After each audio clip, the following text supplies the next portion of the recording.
Okay, thank you, Marco. So yes, I will keep this light and relaxing. So the tutorial will be more presentation style and hands-on style. Still, I will do a few demo in front of you, and we can check a theorem. There is a theorem that says that when something has been working 10,000 times on your computer, when you show it to an audience, it stops working. So we will test this with various cases. Still, you are welcome with your computer to try to install the code when I will talk about installation, to try to run the same notebooks as me, etc.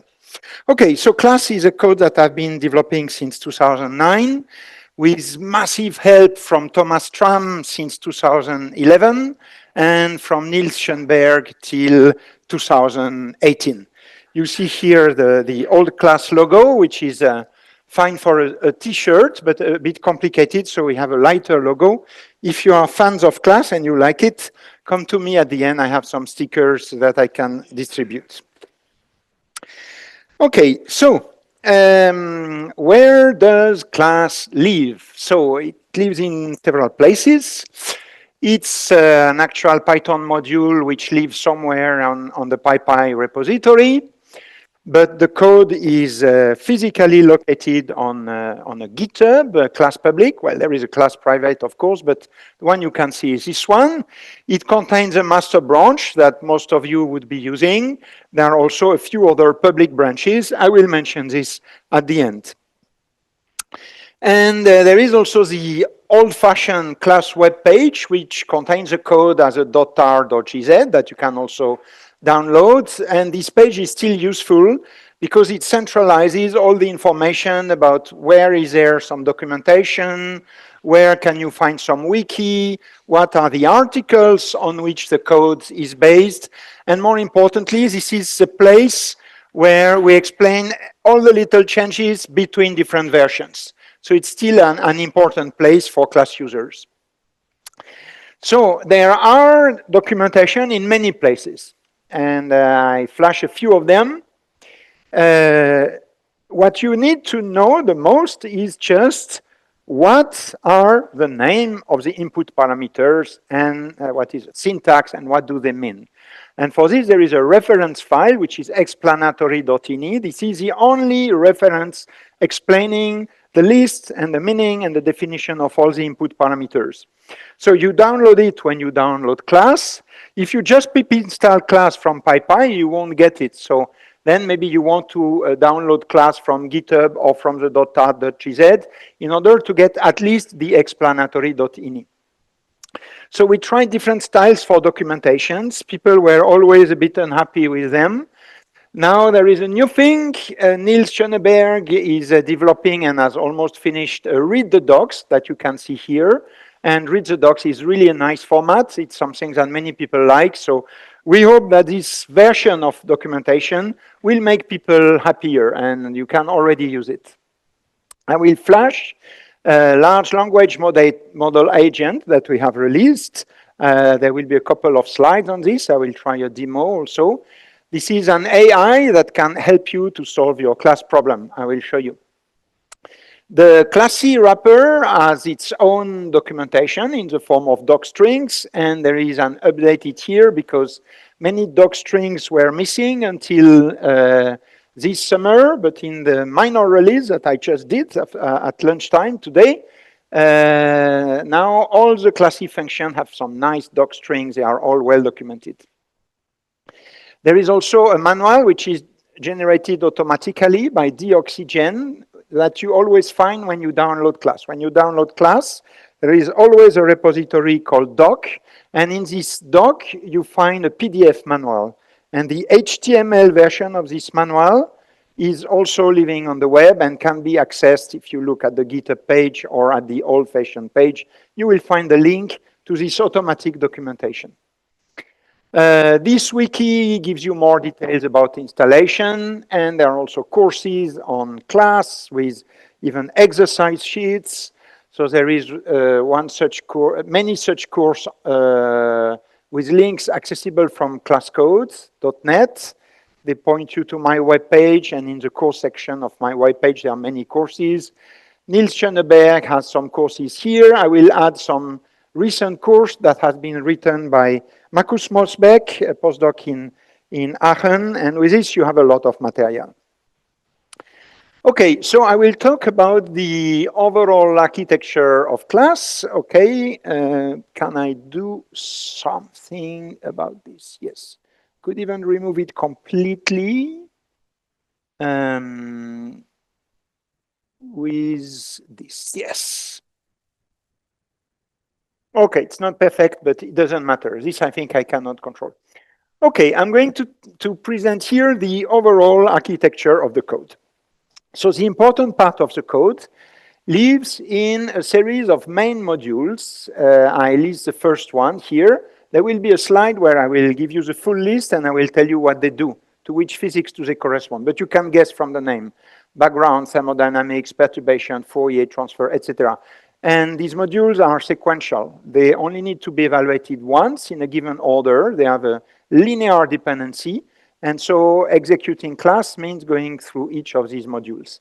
And they are written in C. C is really fast. You know, if we would write all this in Python, the code would be considerably slower. So it's better to write a C code and then wrap it from Python. And we choose plain C for different reasons. We can argue between C and C++. There are advantages, inconvenience, things about speed, things about robustness, etc. What is nice with C is that it's easier to understand and we leave less people on the side by adopting plain C. But at some point we realize that we want a bit of C++ because our parallelization was using OpenMP. And OpenMP is less and less supported. On many computers, it's becoming painful to install OpenMP. So at some point, we said, okay, for our parallelization, let's forget OpenMP. Let's go to the native parallelization style of C++. And it means that in some module, you have some C++, but only for the parallelization. And that's no problem. It just means that some of the module needs to be compiled by a C++ compiler, and the other one by a C compiler. There is very good compatibility with C and C++, so you can compute your different modules, some with C, some with C++, and assemble them at the end. This is no problem. Of course, if you are only an end user and you want to use class from Python, you will not even need to know about this. This is just for the coding fans. Okay, so in the main module, we put the task of a typical Einstein-Boltzmann solver. And sometimes there are auxiliary tasks on which we consider that maybe we are not specialists, or these tasks are really independent from the rest. And then we put them in another directory, which contains the external modules. So I give here only a few examples because there must be something like 10 external modules. So HM code or HaloFit contain these fitting formula for nonlinear corrections. BBN actually would solve, ideally would solve BBN with a fast code like the one of Hong Wang, but in fact it's just reading an interpolation table produced by another BBN code. And I'm going at the end to talk about the OneLoop module, which is between brackets because unfortunately it's still not publicly released. Okay, so when you compile C, or even when you pip install CLASS-C, the first step is the C compilation. The C compiler or C++ compiler looks at all this stuff and it produces two things, a library and an executable. The library will be very useful if you want to use a Python wrapper. The executable is in fact all what you need if you are not a Python fan and you just want to run your code in the old-fashioned way in a terminal by giving to the code an input file and by expecting to find your results written in output files. We have been doing this for a while and we are still maintaining this option. This option is nice because sometimes you want to modify class. When you modify class, you will need to do some debugging. And if you do the debugging directly at the Python level, you will suffer. It's much better to write your modification, stay at the C level and use the C executable to check that your code is working. And when it does, then you check that it's still compatible with the Python wrapper. So the C executable is still a nice tool. Then the next step in the automatic compilation is calling the Cython compiler. So Cython is a level of language between C and Python, ensuring that you are allowed to embed some C code into Python, but it needs a compilation step. It's not like plain Python, which is not a compiled language. With Cython, you need to run a compiler at some point. This compiler will just read the library. It will not look directly at these files. And it will read also something that is called classy.pyx, which is the Python wrapper, the things that we wrote and that you may want to modify yourself. And in these classy, there are calls to the C function, which are identified from the library.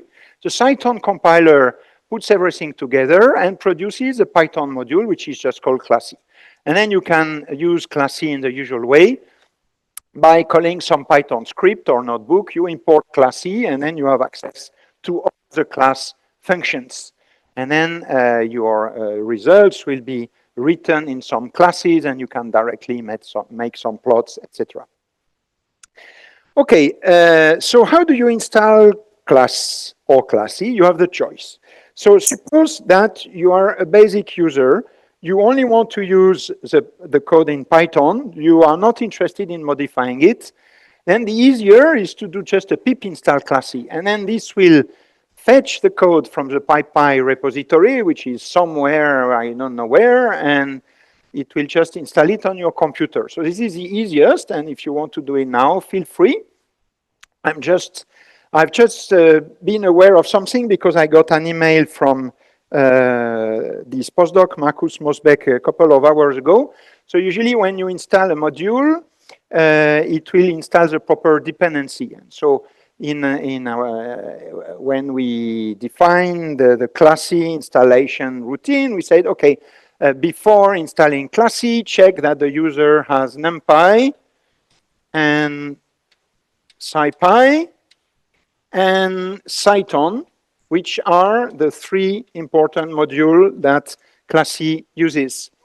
And it turns out that we realized that we didn't write this dependency in a robust way. So maybe some of you who have not installed NumPy, SciPy, Cython before will get a complaint. But not all of you. For some of you, it will work. It's a platform dependent. So if you get a complaint, you should first install these three modules, and then you pip install classy again, and it should work. And we know how to fix this. It's a very small fix, and we will do it as soon as possible. Okay, but maybe you want the code to be living in a definite place on your computer where you can look at it, you can look at explanatory.ini, you can look at the documentation, and maybe you can modify the code yourself. And then you would get it from GitHub or with a .tar.gz, and you would want to enforce the installation of this version in a given place of your computer. Then you go to the class directory, you pip install dot, and you are sure that pip will fetch classy from this place on your computer and not from PyPy somewhere on the web. And what you could do also is you are only interested in the C code or you are in debugging process. You don't want to waste time because the full compilation is long. You only want to compile the class executable from the C code. Then using the traditional makefile style, you go to your directory where class has been downloaded, and you make class. -j, will make it faster. It will be compilation using all your cores. And finally, if you would make -j all, or just make -j, then it would do everything, and it would be actually equivalent to pip install dot. So it does the same, but instead of using pip, it uses makefile. So all these things are supposed to work. If you have a problem, let me know. We can try to sort it out. Okay, assuming that you have installed the code and that you have never used it, the minimum you need to know is that if you want to do an old school run of the C code, You go to your directory, you stay in your terminal, and you /class with the name of an input file. And when you download class, you download it with this monster file called explanatory.ini, which I recommend never to change. It should be for you, it should be a reference. You leave it untouched, and when you want to remember the syntax of a parameter, you look at this. Typically, you want to run with a much lighter file, and for instance, when you download class, you have a default.ini. It's only a few lines. It will only define the important parameters. The other one will be set to plain default value, and that's all what you need. Okay, so you /class default.ini, and on your terminal, you will get some nice information. When I use the code from Python when there is a good reason, but if I want something simple, the C code is nice because on the terminal, you get a lot of information. You can check in your universe what were the characteristic times, the characteristic scale, you get some nice outputs on the terminal, and then in the files, you have the results of the calculation. Okay, but if you want to use the code from Python, then you have the choice between writing a Python script or a notebook, and it's not nice to write this from scratch. So when you download class, you download a dozen of examples of notebooks and scripts. And our hope is that what you want to do will look a little bit like one of our scripts, so you can start from there and you can customize it instead of writing everything from scratch. So the list of scripts and notebooks that we provide is completely identical because in fact we developed the notebook and it's an automatic process that generates the scripts. So you are sure that they match each other really very at 100%. So you can use whatever. I'm going to walk with you through the step of the simplest starting script, which is called warm-up. We will do this in a few seconds. So as I said, the exhaustive list of all input parameters is in explanatory.ini. Also for us, we consider that a parameter is official when it's there. It's really the place where we define all the parameters. And so for each parameter, you have a name. And if you use the code from a terminal, the C code from a terminal, you pass an input file where every line is name equal number or string. If you are in Python and you have created your class containing class, you set parameters with a dot set and then passing a dictionary. And so in this case, the style is one of a dictionary with a name between brackets, column, and the number or the string. Okay, and now I will do my first demo with warmup.ipynb. So for those who are familiar with class, it will sound like too easy, but I will show you some more recent and more advanced stuff later on. Okay, so I'm going probably to share my desktop instead now. So I move here.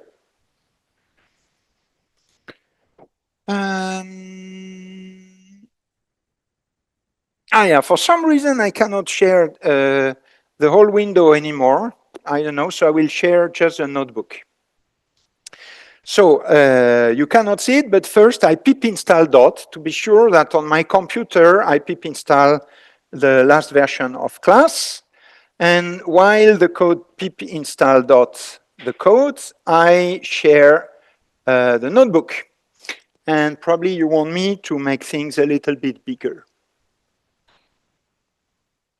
And to make it bigger, okay, command plus did not work. So is it big enough? It's a bit small.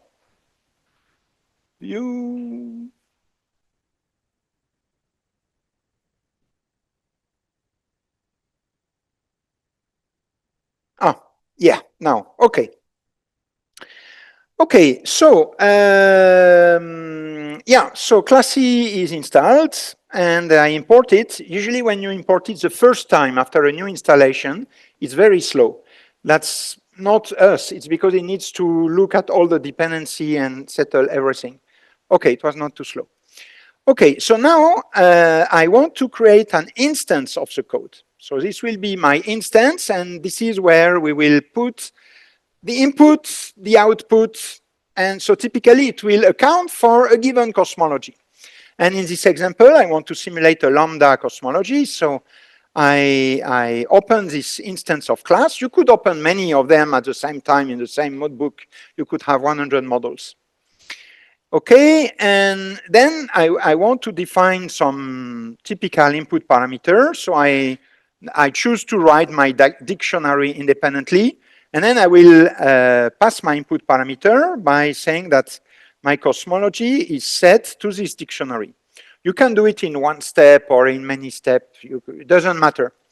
So here you have your lambda CDM parameter, and I'm giving precisions about neutrinos.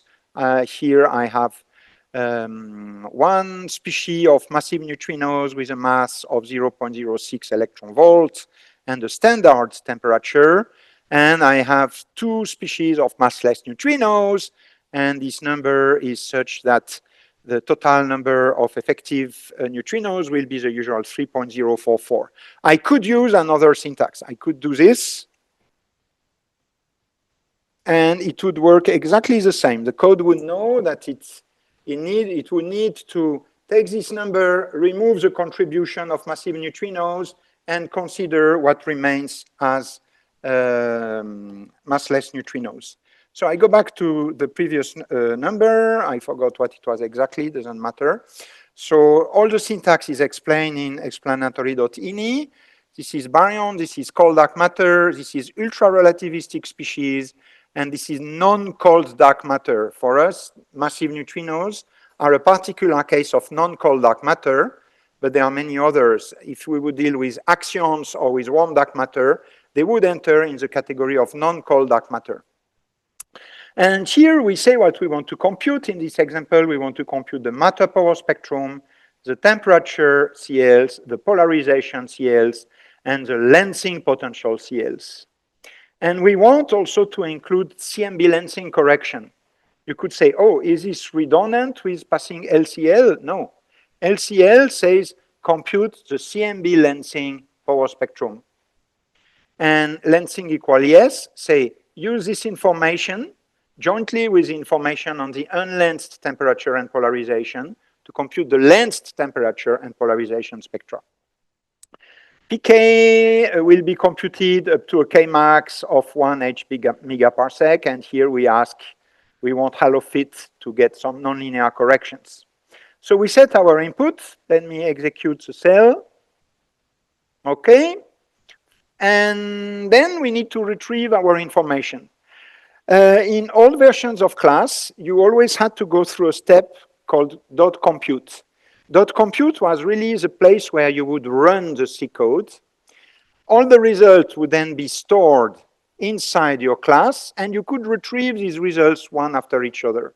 Now we decided to skip this step. When you directly ask for some output, the code will say, did I run? If yes, information is there, I retrieve it. If not, I run and then I retrieve it. So you don't need to use .compute anymore, unless in special cases when you want to tell the code to run, but not to output anything. Okay, so here I'm going, of course, to get all the length CLs. This will be stored in this array as a dictionary. And since I would tend to forget the syntax of this dictionary, I ask for the keys of the dictionary. So I run it, and now CLs is a dictionary with keys corresponding to the different spectra that you see here. The last one, L, using the LaTeX syntax, is a multiple number. Here I have my multiple for temperature, polarization, the cross mode, etc. You could say that this command here was strangely concise. I didn't say if I wanted the E mode, the B mode. I didn't say if I wanted the cross correlation or not. So the thing is that the input module of class is kind of smart. It will always try to make sense of what you ask. It has an interpretation layer. And for instance, when you say I want polarization, The code knows that if you have scalar mode, you only want the E mode, and if you have tensors, you want both. And the code will always try to compute all the available quantity given your input. So now I've put temperature and polarization. So the code knows that it should compute CLTE, and it also knows that it should not compute CLTB because TB would vanish. So it knows all this. You don't need to be very precise. And as a matter of fact, it has computed TE, EE, TE, BB, and also the cross PP, which is a CMB lensing, and another quantity which is non-zero and potentially interesting is a cross correlation of CMB lensing with temperature. P is the first letter of phi. Phi is a lensing potential.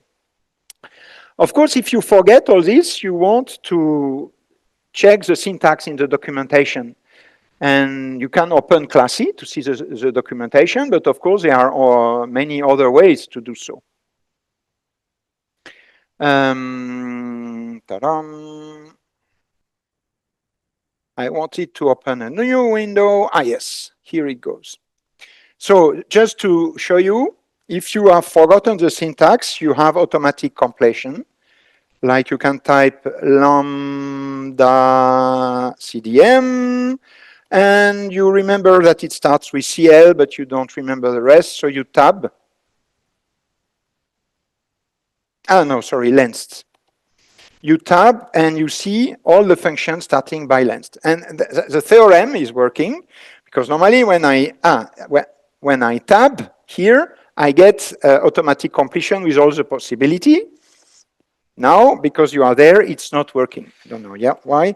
So I will put the full name, and at least I will put a question mark after, and I execute the cell, and at least this returns the documentation of the function.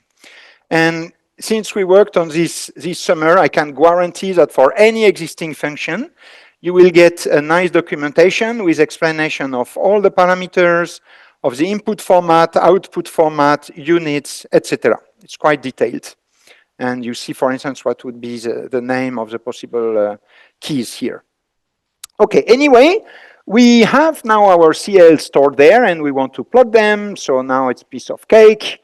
I extract from my CL the multiples and the CLTT and the CLEE, and this is used to say that I want to start at the quadruple. Okay, so now this is in arrays, and I want to plot. And so I will plot L and CLTT, and usually we always normalize CLTT by LL plus 1 over 2 pi. This is what you see in any plot of the CMB spectra. I did not have time to explain one in the lecture. It's a bit technical, but there is a good reason. Okay, we get our CLTT plot, and the same for CLEE. Okay, and now we want to plot the matter power spectrum. So here the syntax is a bit different. The code wants first to know what are the values of K at which you want the matter power spectrum. So you have to define it yourself. So I create an array of logarithmically spaced values of K. I retrieve H directly from my cosmology because I want to use small h to make conversion of units between megaparsec and megaparsec over H. Class, by default, wants to work with units of megaparsec to some power without the h. There are a few functions where you can ask the code to use everything in units of megaparsec over h. But I'm using here this function getPkAll because depending on the argument you pass, it would give you all the kind of pk that you have computed. Here I don't pass any argument, so by default it will give me the nonlinear matter power spectrum and just this. But there are many other options. And so this function, as you could check by looking at the doc, this function expects a list of wave numbers in units of h by megaparsec, and will give you the pk in units of megaparsec to the 3. So if you wanted these k values to be in h by megaparsec, you need to correct for it. And if you want your matter power spectrum to be in megaparsec over h to the 3, you need to correct for it here. So this is unit conversion. Okay, I run, and now I can plot my power spectrum by plotting just this. And we see immediately that it's a nonlinear matter-power spectrum because at the beginning we see the BAO, we see a smooth slope given by k to the ns minus 1 log k squared as shown by Misha. But here very clearly we see an enhancement. This is a nonlinear correction, which is in this case was computed by Halofit. So this is how a minimal module works. And you can tell me already if you have questions on this before I go on. Yeah.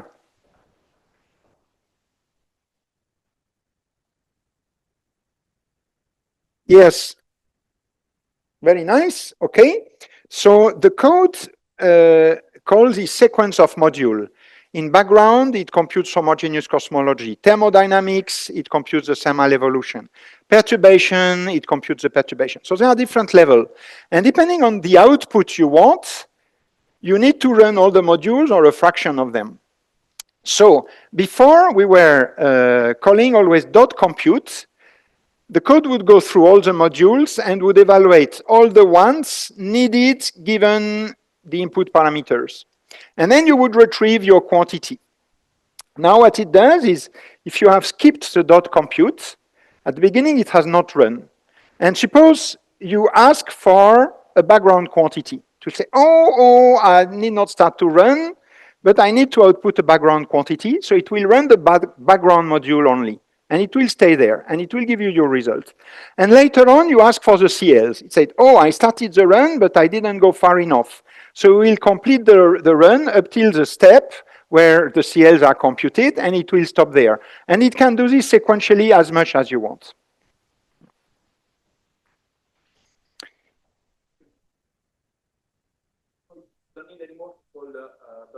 No, you can call it. If you are used to it and you don't want to change your life, it's perfectly fine. Yeah. But so now when you download the class since today and you get the default notebook, they don't have a dot compute anymore. Maybe except one or two, I'm not sure.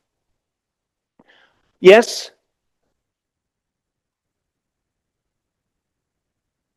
Yeah, you are only limited by time.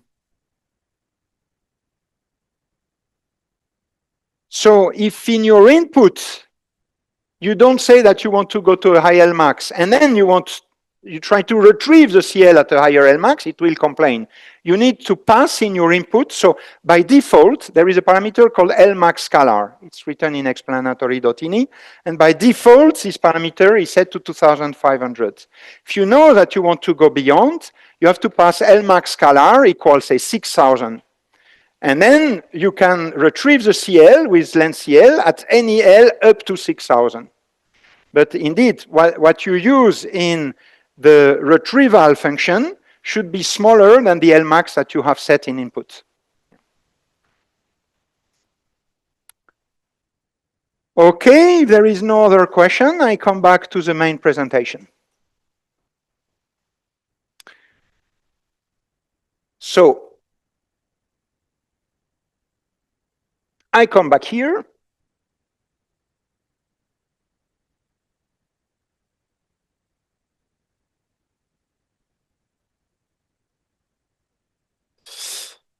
And so I showed you what the warm-up module does, and what I hope is that for many of your applications, you would find an already existing notebook that would be your starting point. So I show you what is the output of the most useful notebook, and you will see that many of them are things that you have seen in the lectures before.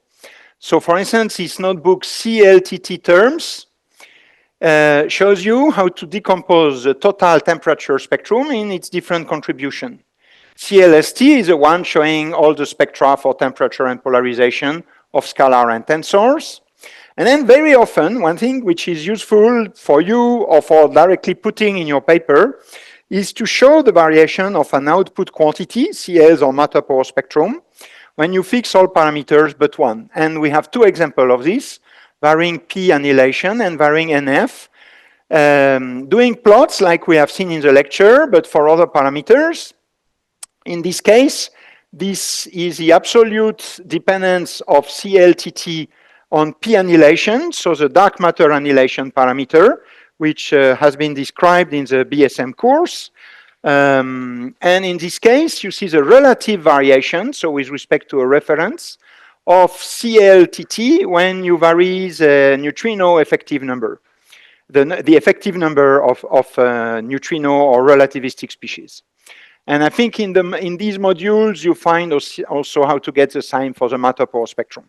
So starting from there, you can adapt it to your favorite parameter, or maybe you have modified class for new physics and you want to check what is the effect of a parameter that you define yourself.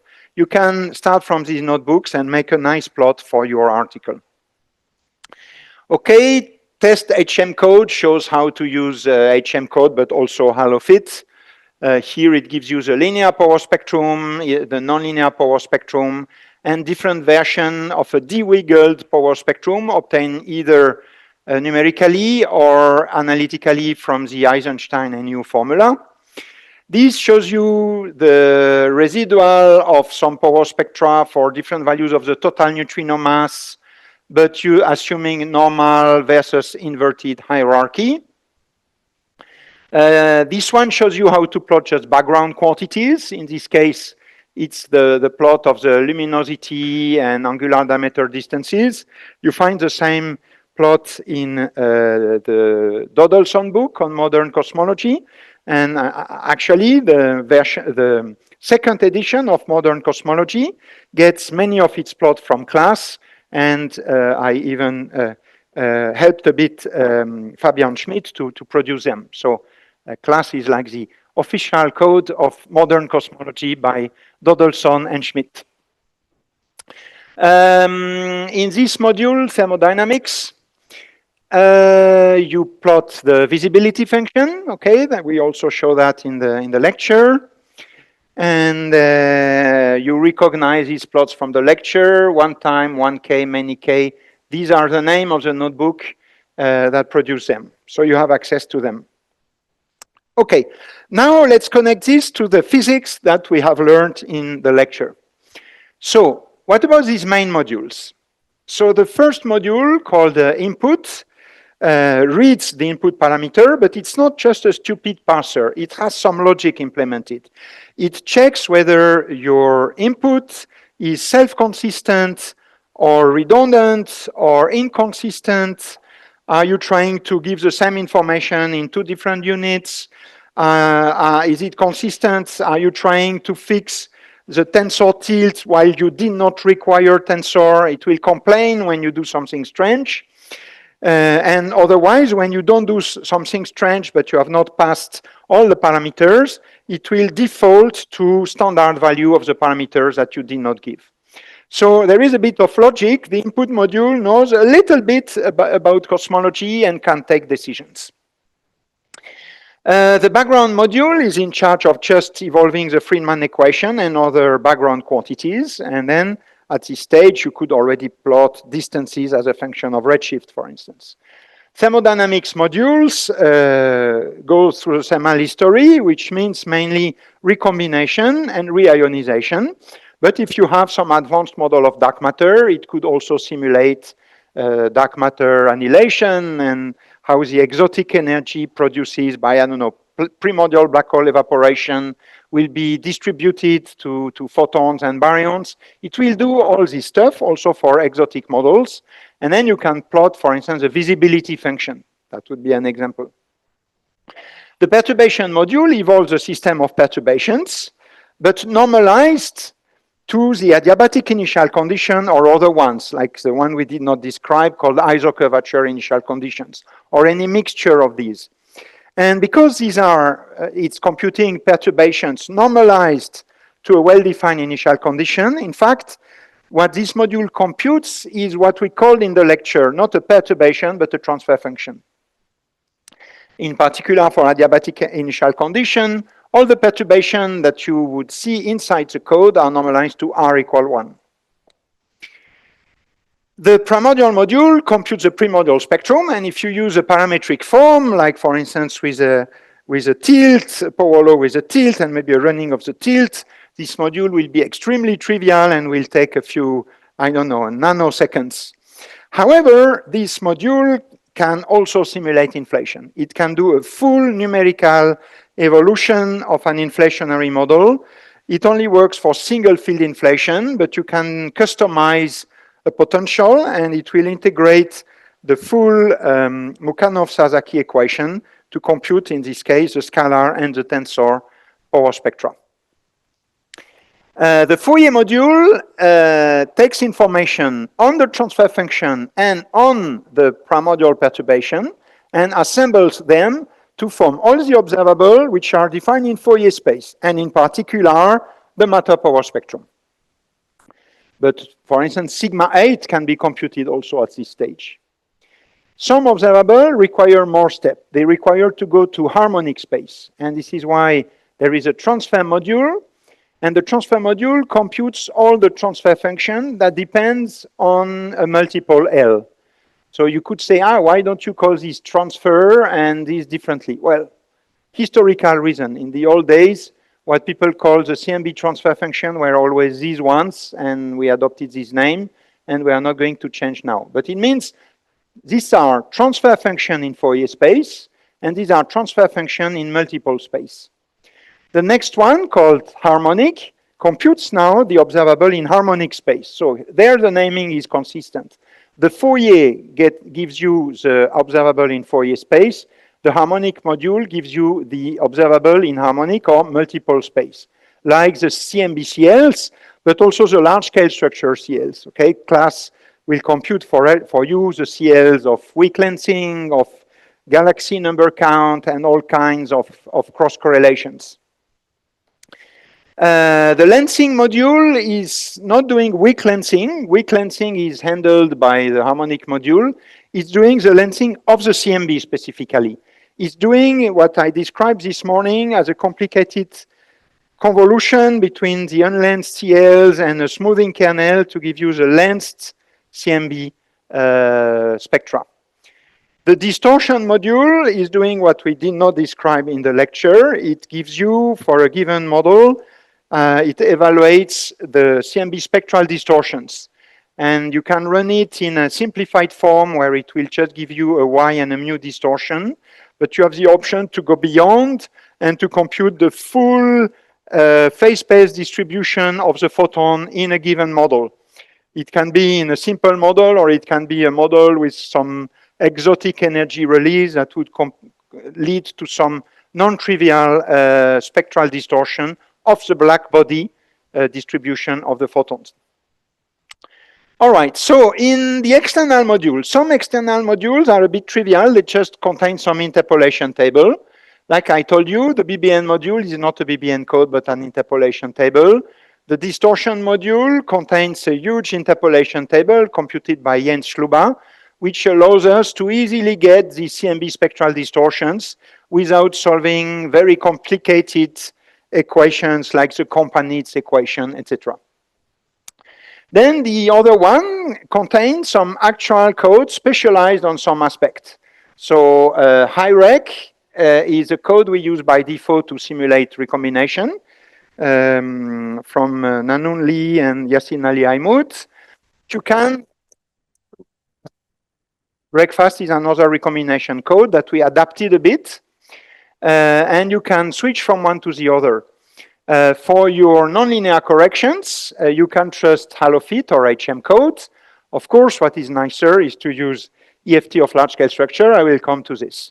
Heating is a module which allows you to have some non-trivial mechanisms of energy injection accounted by the code. Things related to dark matter annihilation, to primordial black hole evaporation, to black hole accretion, with energy transfer producing various effects. External PK is when you are an expert of inflation, but your model of inflation is too complicated to be solved by CLASS itself. Maybe you have multiple inflation, you have your own code, and this would be an interface between your own code and the primordial module, such that your own code is computing and passing on the fly a primordial spectrum. Real space interface is something that I will show. I think it's the next slide. Yeah, so this is just for fun, for impressing your little brother or little sister with an animation of CMB physics. So I will try to run it for you. It has been developed by bachelor students in Aachen, very good ones in their bachelor thesis. Okay, and it's just for pedagogical purpose. So it's going to show you a small movie of the evolution of linear fluctuations in a little region in the universe. So you could try to explain linear theory just from this, but it's not enough. So